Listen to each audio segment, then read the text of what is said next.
2G scam లో కేంద్ర హోంమంత్రి చిదంబరం కష్టాలు మరింత పెరిగాయి. కేసులో ఇద్దరు సాక్షులను స్వయంగా విచారిస్తానని సుబ్రహ్మణ్య స్వామి పెట్టుకున్న పిటిషన్ను సీబీఐ ప్రత్యేక న్యాయస్థానం అంగీకరించింది.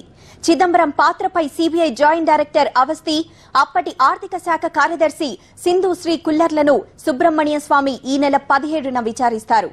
వారి సాక్ష్యాలను బట్టి కేసులో రాజాతో చిదంబరాన్ని సహా నిందితుడిగా చేర్చే విషయంపై కోర్టు తీర్పును వెల్లడిస్తుంది. చిదంబరంపై ఇది తనకు తొలి విజయమని సుబ్రహ్మణ్య స్వామి అంటున్నారు. కోర్టు తీర్పుతోనైనా చిదంబరం తన పదవికి రాజీనామా చేయాలని బీజేపీ డిమాండ్ చేస్తోంది.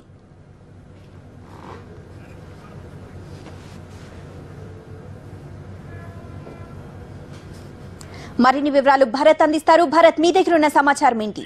పూర్ణిమ, 2G కుంభకోణం కేసులో కేంద్ర హోంమంత్రి చిదంబరం కష్టాలు మరిన్ని పెరిగాయి.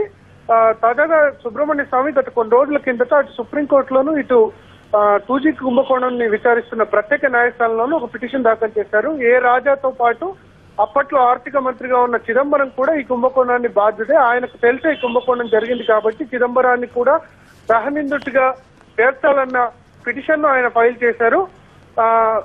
దాంతో పాటు తన ఆధారాలను నిరూపించుకునేందుకు సిబిఐ జాయింట్ డైరెక్టర్ ఎవరైతే 2G కుంభకోణాన్ని దర్యాప్తు చేస్తున్నారో హెచ్సి అవస్థి, అదేవిధంగా అప్పట్లో ఆర్థిక శాఖ జాయింట్ సెక్రటరీగా ఉన్న సింధు శ్రీ కుల్లర్, ఆమె ప్రస్తుతం స్పోర్ట్స్ సెక్రటరీగా ఉన్నారు. వీళ్ళిద్దరిని క్రాస్ ఎగ్జామిన్ చేసేందుకు తనకు అనుమతి ఇవ్వాలి. క్రాస్ ఎగ్జామిన్ లో మరిన్ని ఆధారాలు బయటపడి అప్పుడు చిదంబరం పాత్ర కూడా తెలుస్తుందని సుబ్రహ్మణ్య స్వామి కోర్టుకు విన్నవించుకున్నారు. కోర్టు ఆయన అప్లికేషన్ ను అనుమతిస్తూ ఈ నెల 17వ తేదీన వీళ్ళిద్దరు అఫీషియల్స్ హెచ్సి అవస్థి అదేవిధంగా సింధు శ్రీ కుల్లర్ ను క్రాస్ ఎగ్జామిన్ చేసేందుకు అనుమతి ఇచ్చింది. దీంతో చిదంబరం రాజీనామా చేయాలనే డిమాండ్లు మరింత ఊపందుకున్నాయి. భారతీయ జనతా పార్టీ అప్పుడే డిమాండ్ చేసింది. అయితే సుబ్రహ్మణ్య స్వామిని ఇదే విషయమై ప్రశ్నించగా ఆయన ఏమంటున్నారంటే చిదంబరం ఎట్టి పరిస్థితుల్లోనూ రాజీనామా చేయరు, కానీ త్వరలోనే చిదంబరం కూడా ఇందులో పాత్ర ఉందని నేను నిరూపిస్తానని ఆయన చెప్తున్నారు. ఇది తొలి విజయంగా సుబ్రహ్మణ్య స్వామి అభివర్ణిస్తున్నారు.